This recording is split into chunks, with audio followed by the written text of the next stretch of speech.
மாநாட்டில் விஜய் அவர்கள் பரப்புரை நடந்திருக்காங்க. அந்த பரப்புரையில பாத்தீங்கன்னா மீண்டும் தாவேகா திமுகவிற்கு தான் இடையே போட்டி, மற்ற யாரும் களத்துல இல்லை அப்படின்ற மாதிரியான பல பதிவுகளை முன்னிறுத்தி விஜய் அவர்கள் பேசியிருக்காங்க. அதிமுக என்பது தனித்து போட்டியிட்டது 2016. அப்ப தனித்து போட்டிட்டு ஆட்சி அமைக்க முடிஞ்சது. 234 தொகுதிகளையும் அதிமுக இரட்டை இலட்சம் தான். அப்படி இருந்து ஆட்சி பிடிச்ச கட்சியை இன்னைக்கு நீங்க பசுமன் முத்துராமலிங்க தேவரை விடவா உங்களுக்கு செல்வாக்கு? அவர் முதல் தேர்தல் இந்த சுதந்திர இந்தியாவுடைய முதல் தேர்தலை சந்திக்கும் போது எத்தனை தொகுதிக்கு சேர்த்துமா? 4 சட்டமன்ற தொகுதி தான் ஜெயிச்சு. தமிழ்நாட்டில் ஒரு ஸ்ட்ராட்டஜி நம்ம முக்கியமாக பார்க்க வேண்டியது இருக்கு. இதுவரைக்கும் 3வது அணி ஆட்சியை அமைச்சிருக்கா. ஒரே ஒரு சுயேட்சை வேட்பாளர் வெற்றி பெற்று உள்ள போயிருக்காரு சட்டமன்றத்துக்குள்ள. அப்படிங்கும்போது எப்படி நீங்க ஆட்சி அமைக்கிற அளவுக்கு போயிடுவீங்க நீங்க நினைக்கிறீங்க? நீங்க தேர்தல் முடியட்டுங்க, இவ்வளவு பேசுறாங்கல்ல, மே மாசத்துக்கு பிறகு வெளியே மக்களை சந்திச்சு பேச சொல்லுங்க பார்ப்போம். அவர் தேர்தலில் வெற்றி பெறணும் அப்படின்னா அவர் செய்ய வேண்டிய வேலை என்ன அதிகங்க? நீங்க அவருடைய மாவட்ட செயலாளர் 10 பேர் சொல்லுங்க பார்ப்போம்.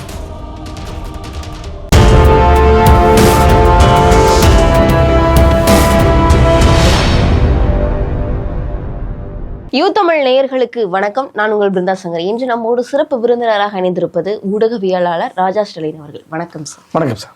சேலம் மாநாட்டில் விஜய் அவர்கள் பரப்புரை நடந்திருக்காங்க. அந்த பரப்புரையில பாத்தீங்கன்னா மீண்டும் தாவேகா திமுகவிற்கு தான் இடையே போட்டி, மற்ற யாரும் களத்துல இல்லை அப்படின்ற மாதிரியான பல பதிவுகளை முன்னிறுத்தி விஜய் அவர்கள் பேசியிருக்காங்க. இது நீங்க எப்படி சார் பாக்குறீங்க? அதாவதுங்க, மீண்டும் மீண்டும் நிறுவுறது திமுகவுடைய திட்டத்தை செயல்படுத்துகிற மாதிரி. அப்படின்னா என்ன அர்த்தம்னா, திமுக நாங்கள் மட்டும்தான் இருக்கோம் அப்படின்னு ஒரு பிரதான எதிர்கட்சியாக இன்னைக்கு சிட்டிங்கில் இருக்கிற கட்சி. நீங்கள் ஒன்றும் ஒரு 10% எம்எல்ஏ வச்சுக்கிட்டு அடிச்சு பிடிச்சிட்டு எதிர்கட்சியாக இல்லை. 66 எம்எல்ஏ வச்சுக்கிட்டு பலம் வாய்ந்த எதிர்கட்சியாக இருந்துட்டு இருக்கு. தமிழ்நாடு முழுக்க ஒரு 1.5 கோடி தொண்டர்கள் வச்சுக்கிட்டு இருக்கக்கூடிய ஒரு கட்சியாக இருக்குது. தனித்து இந்த தேர்தல் காலத்தில் அண்ணா இருக்கிற காலத்தில் கூட சுதந்திர கட்சியோட துணையில் தான் கூட்டணி ஆட்சியை தான், அதாவது கூட்டணி தான் தேர்தலை சந்தித்தாங்க திமுக அண்ணா இருக்கிற காலத்திலேயே. ஆனால் அதிமுக என்பது தனித்து போட்டியிட்டது 2016.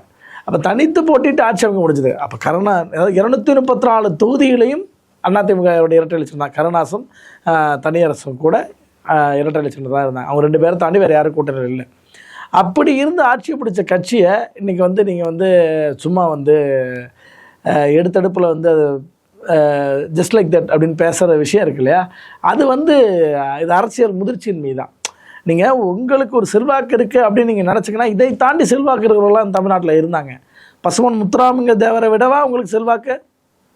அவர் முதல் தேர்தல் இந்த சுதந்திர இந்தியாவுடைய முதல் தேர்தலை சந்திக்கும் போது எத்தனை தொகுதி ஜெயிச்சார் தெரியுமா? 4 சட்டமன்ற தொகுதி தான் ஜெயிச்சார். ஒரு எம்பி தொகுதி தான் ஜெயிச்சார், தனிச்சு போட்டிட்டார். ஆனால் அதை விட எஸ் ராமசாமி படையாச்சியார் அவர்கள் 18 சட்டமன்ற தொகுதியில் ஜெயிச்சார், 4 எம்பி தொகுதி ஜெயிச்சார். ஆனால் அடுத்து என்னாச்சு? அடுத்து அவர் திருப்பி அதே காங்கிரஸ் கட்சியோட கூட்டணிக்கு போனாங்க. 62 தேர்தல் அடுத்த ஒரு 10 ஆண்டுகளில் அவர்கள் அரசியல் என்பது ஏறத்தாழ தனித்து போட்டிங்கிறது இல்லாமல் அங்கங்கே போய் ஒரு முற்றுப்புள்ளியாக போய் நிற்கிதுன்னு வச்சுங்களேன். ஆக அரசியலில் நான் தனித்து கூட வந்துட்டேங்கிறனாலேயே நீங்கள் நான் பலமாக இருந்தேன் செல்வாக்கானவன் இல்லை. இப்போ நீங்கள் சொல்கிறீங்களே 30% நாங்கள் வந்துட்டோன்னு, இந்த 30% அண்ணாதிமுக பேசிக் ஆவரேஜ் சார். அதாவது அவர் என்ன சொல்றாரு, நான் தனித்து என்னுடைய சுய முயற்சியால நான் கட்சி ஆரம்பிச்சிருக்கேன், மக்கள் இயக்கமா இருந்து இப்ப மிகப்பெரிய ஒரு கட்சியா உருவாகி இருக்கு அப்படின்னா மக்களுடைய சப்போர்ட் தான். என்ன மாதிரி தில்லு இருந்தா திராணி இருந்தா தனித்து போட்டியிட்டு கட்சி ஆரம்பிச்சு 1% வாக்க வாங்கி காமிங்க அப்படின்னு சொல்லிட்டு சவால் விடுறாரு. இந்த சவால் யாருக்குன்னு பாக்குறீங்க? அதுங்க சீமான் கூட தான் தனிச்சு போட்டிட்டு 16 வருஷத்துக்கு மேலே தேர்தலை சந்திச்சு 8% போயிட்டார். அப்போ அது என்ன நினைப்பு சொல்லுவீங்க? அவர் தனிச்சு தானே ஆரம்பித்தார். அது கூட தனித்து முயற்சின்னு சீமான் கூட சொல்கிறதில்ல. ஆனால் உண்மையிலே தனித்த முயற்சியும் கிடையாது. அது தமிழ் தேசத்தை நேசிக்கிற எல்லாரும் விரும்புகிற எல்லாரும் ஒன்று சேர்ந்து ஆரம்பிச்சது. அந்த கட்சியானது அவர்களுடைய உழைப்புனால தானே சார் வளர்ந்தது. சீமான் அவர்களுடைய உழைப்புனால தான் 8.2% வாக்கு வாங்கி. சீமானுடைய உழைப்பு என்பது ஒரு நம்ம 90% கூட வச்சுங்க. ஆனால் 10% பிறன் உழைப்பையும் உள்ளடக்கணும் தான். ஏன்னா எப்பயுமே ஒரு இண்டிபெண்ட் ஒரு ரெவல்யூஷனை கொண்டு வர முடியாதுங்க. இவங்கெல்லாம் அந்த ஹீரோயிசம் மைண்டில் இருக்கிறவங்க இண்டிபெண்ட் தான் எல்லாம் சாதிப்பாங்க. இண்டிபெண்ட் லீடு தான் பண்ண முடியும். இண்டிபெண்ட்டை தப்பான விஷயத்தை லீட் பண்ணால் வர முடியாது. இப்போ விஜய் அவர்கள் மக்களுக்கு நல்லது செய்கிறதுக்காக நான் வரேன்னு சொல்கிறார்ல, இதே நான் மக்களுக்கு நான் தப்பான விஷயத்தை செய்வேன்னு அவரால் சொல்ல முடியுமா?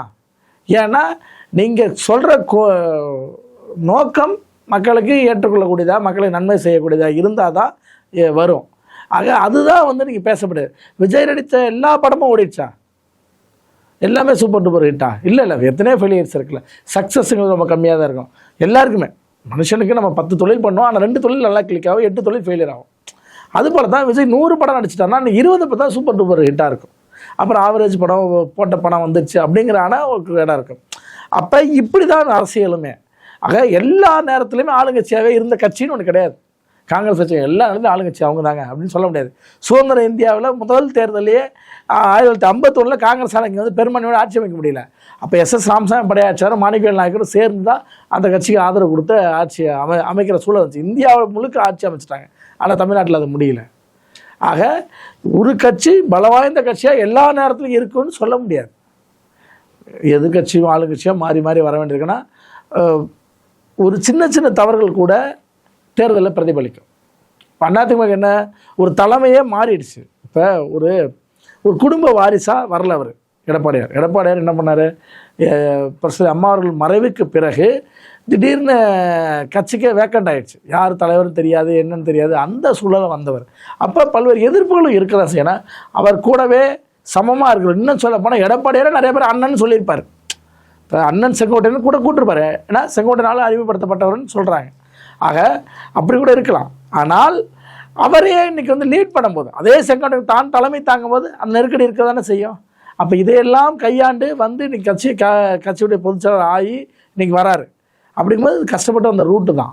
அதுபோல் இவர் நினைக்கிற மாதிரி ஒரு இண்டிபெண்ட்டாக நான் வந்து வந்துட்டேன் அப்படிங்கிறது இல்லை. எம்ஜிஆர் வந்து கட்சி திமுக ஆரம்பிக்கும் போது 1947க்கு பிறகு, சுதந்திர இந்தியாவுக்கு பிறகு அண்ணா திமுகன்னு ஒன்று உருவாக்க ஆரம்பித்தாங்க. காங்கிரஸுக்கு எதிராக திமுக உருவாக்க ஆரம்பித்தாங்க. அந்த உருவாகிற முதல் இதில் இருந்து 50ல் இருந்து 51 மாதிரி தான் தேர்தலை சந்திக்க ஆரம்பித்தாங்க. அது வரைக்கும் அவங்க தேர்தலை கூட சந்திக்கலாம். தேர்தல் கட்சியாக உருவாகலை. திகாவாக இருந்துச்சு. அவர் மெல்ல மெல்ல மறுவே திமுக மாறிச்சு. அது 51க்கு பிறகு தான். ஆக 51ல் இருந்து இவர் கூட தான் இருக்கார் எம்ஜிஆர். மெல்ல மெல்ல வந்து 71 வரைக்கும் அதோட திமுகவின் பொருளாளராக இருக்கார். அதன் பிறகு தான் அவர் தனி கட்சி தொடங்குறார். அப்போ பாருங்கள், 20 வருஷம் எக்ஸ்பீரியன்ஸ் இருக்குது எம்ஜிஆருக்கு. ஆக அதான் சார், இப்போ அவர் என்ன சொல்றாருன்னா, எம்ஜிஆர் அவர்கள், அதாவது அண்ணாவை மறந்துட்டாங்க, எம்ஜிஆர் அவர்களை மறந்துட்டாங்க, அதாவது ஜெயலலிதா அவர்கள் வளர்த்த கட்சி எல்லாமே மறந்துட்டு தான் இப்போ ஒரு கட்சி செயல்படுது அப்படின்னு சொல்லிட்டு சொல்றாரு. இது எதுக்கு இப்படி சொல்றாரு? ஏன் எடப்பாடி இவ்வளவு இதா சொல்லணும்?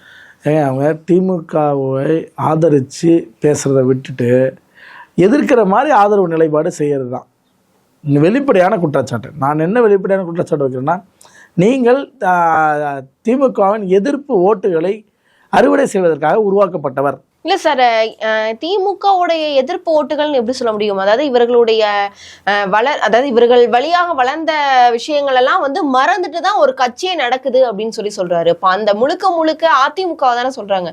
தொடர்ந்து திமுகவை பல விஷயங்களை தொடர்ந்து பேசி இன்னைக்கு எதிர்த்திருக்காரே சார். திமுகவை எதிர்ப்பதனால் மட்டுமே இது கிடையாதுங்க. இப்போ அதிமுகவை, அதாவது அதிமுக ஆளுங்கட்சி ஆக்கிறதுக்காக விஜய் வரல, அதை நம்ம ஏற்றுக்கிறோம். அவர் தனியாக கட்சி தொடங்கலாம், ஜனநாயக முறைப்படி நடந்துக்கலாம், எல்லாம் சரிதான். ஆனால் எதை வீழ்த்த போகிறோன்னு ஒன்று இருக்குது. தமிழ்நாட்டில் ஒரு ஸ்ட்ராட்டஜி நம்ம முக்கியமாக பார்க்க வேண்டியது இருக்குது. இது வரைக்கும் 3வது அணி ஒன்று ஆட்சியை அமைச்சிருக்கா? அல்லது நான் இன்னும் வெளிப்படையாக கேட்கிறேன், ஒரே ஒரு சுயேட்சை வேட்பாளர் வெற்றி பெற்று உள்ளே போயிருக்காரா சட்டமன்றத்துக்குள்ளே? சுயேட்சையா? இல்லை. அப்படிங்கும்போது எப்படி நீங்கள் ஆட்சி அமைக்கிற அளவுக்கு போயிடுவீங்கன்னு நீங்கள் நினைக்கிறீங்க? ஆக ஒரு முட்டாள்தனமான ஒரு வாதம் தான் அந்த வாதம். நான் வந்துடுவேன், ஆட்சியை பிடிச்சிடுவேன், 30 நீங்கள் 30% போட்டுங்க. ஒரு தொகுதிக்கு 2 லட்சம் ஓட்டு தான் போலாகும். 2 லட்சம் ஓட்டில் 30% 60,000 ஓட்டு. எந்த சட்டமன்ற தொகுதியில் 60,000 ஓட்டு வாங்கி ஜெயிச்சிருக்காங்க சொல்லுங்கள்? 234 தொகுதியில் நெய்வேலி மட்டும்தான் சின்ன தொகுதி. அது மட்டும்தான் அந்த 50,000 60,000 வாங்கினா ஜெயிக்க முடியும். அதை தாண்டி மீது 233 தொகுதி வந்து 80,000 ஓட்டுக்கு மேலே வாங்கி தாங்க ஜெயிக்க முடியும். குறைந்தபட்சம் 70,000 தாண்டணும் நீங்கள். அப்போ 30% உங்கள் வாயிலே வந்துருச்சு. இன்னும் 2 மாதத்தில் அடுத்து 10% கூட்டிட்டுமா உங்களுக்கு? ஆக என்னன்னாங்க, நீங்கள் தேர்தல் முடிவிட்டுங்க, இவ்வளோ பேசுகிறாங்களே, மே மாதத்துக்கு பிறகு வெளியே வந்து மக்களை சந்தித்து பேச சொல்லுங்க பார்ப்போம். இப்போ பேசுகிற இதே ஸ்ட்ராட்டஜியை காலம் நடக்க தான் போகுது. மே மாதம் ஒன்று வரதான் போகுது. மே மாதம் வரை விஜய் நம்ம பார்க்க தான் போகிறோம். மே மாதம் வரை அவர் பத்திரிகையாளர் அட்ரஸ் பண்ண தான் போகிறாரு. அப்போ இந்த 30% நீங்கள் சொன்னீங்களே என்னங்கன்னு காட்டுங்க. நீங்கள் அதிகபட்சமாக 10% வாங்கி காட்டுங்க. 10%. ஏன்னா விஜயகாந்த் பீக்கில் இருக்கிற பீரியடில் 8 தாங்க வாங்கி காட்டினாரு. யதார்த்தமாக தான். சரி, அதிகபட்சமாக 15 கூட வச்சுங்க. அதுக்கு மேலே உங்களுடைய இது போகுமா? வாய்ப்பு இல்லை. ஆனால் நீங்கள் நம்பிக்கை ஊட்ட வேண்டியது இருக்குது. நீங்கள் உங்கள் தொண்டர்களுக்கு நம்பிக்கை ஊட்டுவதற்காக நாம் வருவோம் நீங்கள் நம்பிக்கை ஊட்டுற அரசு. கண்டிப்பா சார். இப்போ திமுக எதிர்க்கிற மாதிரி அதே ஒரு நிலையை வந்து எடுத்திருக்காரு. என்னன்னு பாத்தீங்க அப்படின்னா, திமுக இன்று காலை அறிவித்த அந்த 5000 ரூபாய், அதை வந்து 5000 ரூபாய் பெண்கள் வாங்கிக்கோங்க, வாங்கிட்டு அவர்களுடைய செவியில வந்து விசில ஊதுங்க, செவி கிளியிற மாதிரி விசில் ஊதுங்க அப்படின்னு சொல்லியிருக்காங்க. இது எதை நோக்கி சொல்ல? ஏன்னா அப்படி பார்த்தா 4.5 ஆண்டுகள்ல கோடை காலம் வந்து வரவே இல்லையா? இப்ப மட்டும்தான் அந்த 2000 ரூபாய்க்கு உண்டான கோடை காலம் வருதா அப்படின்னும் கேள்வி எழுப்பியிருக்காரு. அதுங்க ஒரு ரவுண்ட் ஃபிகராக கொடுக்கணும்னு திட்டமிட்டு தான் கொடுத்துருக்காரு. வெறும் மாதம் கொடுத்த தொகையில் கூடுதலாக ஒரு 2000 சேர்த்து கூட கொடுக்கலாம், இல்லை மே மாதத்தில் கொடுக்கலாம். மே மாதத்தில் கொடுக்கும்போது தேர்தல் நடத்தை விதி வந்தாலும் 2000 கொடுக்க முடியாது. ஆக அந்த 3 நான் முன்கூட்டி கொடுத்துட்றேன், இந்த 2 கொடுத்துறேன். அப்போ அடுத்த 3 மாதத்துக்கு இப்போ உங்களுக்கு சம்பளங்க, சேலரி 3 மந்த் சேலரி முன்னாடியே வாங்கிட்டீங்க. நீங்கள் அடுத்த 30 டேஸ்க்கு அப்புறம் நீங்கள் என்ன பண்ணுவீங்க? சேமித்து வச்சுருவீங்களா? 3 மாதம் சேலரி கையில் வச்சுட்டு நீங்கள் உடனே செலவு பண்ணுவீங்களா? அந்த 1 மந்த் மேனேஜ் பண்ணுவீங்க. அடுத்த 2 மந்த் இருக்குல்ல அந்த கஷ்டம். ஆக செலவும் ஒரு பக்கம் ஆகிடும். அடுத்தது நீங்கள் அந்த 2000 ரூபா கொடுக்கணும் தாங்க நோக்கம். 5000 கொடுக்கணுங்கிறது நோக்கம் இல்லைங்க. புதிதாக ஒரு 2000 கொடுக்கணும்ல, அதை கொடுக்கறதுக்கு இந்த 3 மாதத்தையும் பயன்படுத்திக்கிட்டார். ஏன்னா அப்போ திடீர்னு தேர்தல் நேரத்தில் அந்த 2000 அறிவிக்க முடியாது. ஸ்டாலினுடைய திட்டமே அதுதான். ஆக அதை வந்து வாங்கிட்டு இதை செய்யுங்கன்னு சொல்கிறதுன்னு அடிப்படையில் ஏன் காசை பயன்படுத்தினா காசுக்கு எதிராக யாரும் பேச முடியாது. இல்லை மக்கள் வந்து கொஞ்சம் என்ன எங்களுக்கு வரக்கூடிய நல்ல திட்டத்தை நீங்கள் வேணான்னு சொல்லி இப்போ ஓட்டுக்கு காசை கொடுக்காதேன்னு யாராவது பேசுகிறாங்களா? நீங்கள் தேர்தல் எலெக்ஷனில் போய் பாருங்கள், கொடுக்குற காசை வாங்கி வச்சுங்க, எனக்கு ஓட்டு போடுங்க. விஜயகாந்த் உட்பட எல்லாம் சொல்லியிருக்காங்க அந்த வார்த்தையை. ஏன்னா மக்களுக்கு வர காசை தடுக்கிற மாதிரி யாராவது சொன்னான் உடனே மக்களுக்கே கோவம் வரும். எனக்கு காசு வருது வேணாங்கிறான் அப்படின்னு போயிடும். அதனால் அந்த வார்த்தையை சொல்கிறதில்ல. அதுக்கு வர வாங்கிக்கங்க. எப்படி தேர்தலில் எப்படி சொல்லுவாங்க, யார் காசு கொடுத்தாலும் வாங்கிட்டு எனக்கு ஓட்டு போடுங்க அப்படிம்பாங்கல்ல, அந்த மாதிரி தான் இது. காசை வாங்கிக்கங்க, விசிலை வந்து அவங்க காதில் ஊற்றுங்கன்னா விசிலில் அவங்களோட கட்சி சின்னம், அதை சொல்ல வர்றாரு, அவ்வளோதான். ஆக இப்படி தான் இருக்க தவிர இதை தாண்டி அவர் தேர்தலில் வெற்றி பெறணும் அப்படின்னா அவர் செய்ய வேண்டிய வேலை இன்னும் அதிகங்க. நீங்கள் அவருடைய மாவட்ட செயலாளர் 10 பேர் சொல்லுங்கள் பார்ப்போம். ஆனால் யார்கிட்டனா போய் மைக்கை நீட்டி கேளுங்க, அதிமுக மாவட்ட செயலாளர் பேர் சொல்லுங்கன்னு சொல்லுங்கள், ஒரு 10 பேர் கடகடன்னு சொல்லுவாங்க. அதே மாதிரி திமுக பேர் சொல்லுங்க கடகடன்னு சொல்லுவாங்க. ஆக மக்களுக்கே தெரியாமல் எப்படி நீங்கள் ஓட்டு போட வைப்பீங்க? எல்லா தொகுதியும் 230 வேட்புமனு தாக்கல் பண்ண முடியாதுங்க விஜயால். சும்மா சொல்லும் போது சொல்லிக்கலாம், இங்கே கரூர் விஜய், திருச்சி விஜய், மதுரை மத்திய விஜய், மத்திய தெற்கு விஜய்ன்ட்டு. ஆனால் 2 தொகுதி தான் வேட்புமனு போட முடியும் விஜய். 3ஆவது தொகுதியில் போட்டால் ரிஜெக்ட் பண்ணிவிடுவாங்க. சரிங்களா? அப்போ நீங்கள் 234 தொகுதியில் கேண்டிடேட் வேணும் உங்களுக்கு. அந்த கேண்டிடேட்டு மக்களுக்கு தெரியணும். எல்லா இடத்துலையும் எளியவர்களை கொண்டு வந்து நிறுத்தி வெற்றி பெற்ற முடியாது. ஒரு மாற்றத்துக்காக ஒரு 5%, 10% ஒரு வேட்பாளர் ஒரு எளியவர்களை நிறுத்துவாங்க. எல்லா கட்சியும் நிறுத்துவாங்க. ஒரு ரிக்ஷாக்காரர்களை, ஒரு சைக்கிள் கடை வச்சுருக்கார நிறுத்துவாங்க. ஆனால் என்ன யதார்த்தம் என்ன, 90% பேர் வல்லமை பொருந்தியவராக தான் இருப்பாங்க. அந்த பகுதி அவரை மீறி இது நடந்துடாதா, பரிச்சயமான ஆட்களாக, வல்லமை பொருந்தியவராக பரிச்சயமான ஆட்களாக தான் இங்கே நிறுத்துவாங்களே தவிர திடீர்னு யாரோ ஒரு ஜெகன் ஒருத்தர், ஒரு குப்பாயின்னு ஒருத்தர், ஒரு சித்ரான்னு ஒருத்தர் கொண்டு வேட்பாளரை போட்டுற மாட்டாங்க. அவங்க எல்லாமே அந்த மக்களுக்கு தெரிஞ்சவர்களாக இருப்பாங்க. ஆக இதுதான் விஜய் அவர்கள் கடைபிடிக்க வேண்டிய விஷயம். அதை அவர் கடைபிடிக்காமல் பேசுவது என்னதுன்னா, நார்மலாக ஒரு வாக்கு வங்கி வாங்குவாருங்க. சும்மாலாம் சொல்லுவாங்க, குறைந்தபட்சம் 20 லட்சம் வாக்குகள் வாங்குவார் வைப்போம். அதுதான் யதார்த்தம், யதார்த்தம். ஒரு 7 லட்சத்துலேருந்து 30 லட்சம் வாக்குகள் வாங்கலாம். அந்த வாக்கு சதவீதம் வந்து 8லிருந்து ஒரு 10 அதிகபட்சம் 15 இருக்கும். பாசிட்டிவாக எடுத்தால் கூட அதை தாண்ட முடியாது.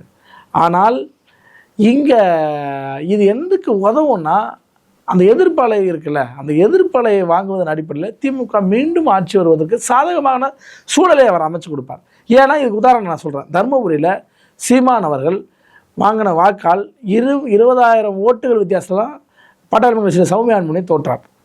அதே போல் சீமான் அவர்கள் கள்ளக்குறிச்சி பாராளுமன்ற தொகுதியில் வாங்கின வாக்கால் ஒரு 53,000 வாக்குகள் வித்தியாசத்தில் கள்ளக்குறிச்சியுடைய அதிமுக வேட்பாளர் தோல்வி தழுவினார். வெறும் 53,000 ஓட்டுகள் வித்தியாசம். அப்போ தோக்கிறவங்க ஜெயிக்கிறவங்க தோக்கிறதும் நடந்ததுக்கு உதாரணம் சொல்கிறேன். இது போல் மற்ற தேர்தலையும் சொல்லலாம். அதாவது ஜனநாயகபூர்வமாக தேர்தலில் போட்டியிடலாம், அது அவரோட உரிமை.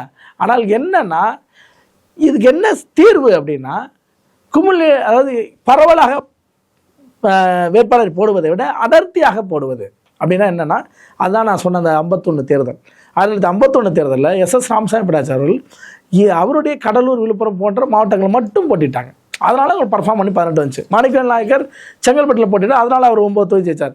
பசுவன் முத்துராமலிங்க தேவர் மதுரை, ராமநாதபுரம், தேனி போன்ற இடத்துல போட்டிட்டார், அதனால் அவரால் ஒரு 4 தொகுதி ஜெயிக்க முடிஞ்சது. ஆக விஜய் அவர்களோ சீமான் போன்றவர்களோ என்ன பண்ணணும்னா, தமிழ்நாட்டில் நான் ஒரு 60 தொகுதி நிற்கிறேங்க அப்படின்னு செலக்ட் பண்ணும்போது மொத்த ஸ்ட்ரென்த்தையும் கொண்டு வந்து இறக்கலாம். அப்போ அதன் மூலம் நீங்கள் 20 எம்எல்ஏ 10 எம்எல்ஏ ஜெயிச்சா சட்டமன்றத்துக்குள்ளே போகலாம், ஒரு மாற்றத்தை நீங்கள் அதை உண்டு பண்ணலாம். ஆனால் 234 தொகுதியிலும் போட்டால் 234 தொகுதியிலும் புதிய கட்சியால் வேலை செய்ய முடியாது.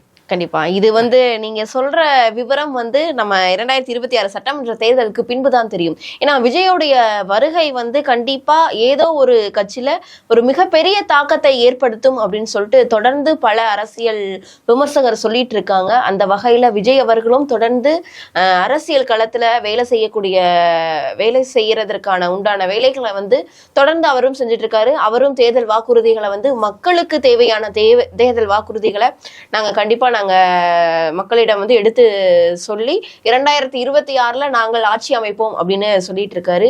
இதுக்கெல்லாம் விடை 2026 சட்டமன்ற தேர்தலுக்கு பின்புதான் நமக்கு தெரியும். அரசியல் ரீதியா இருக்கக்கூடிய பல்வேறு விவரங்கள் எங்களோட பகிர்ந்தமைக்கு நன்றி சார். நன்றி.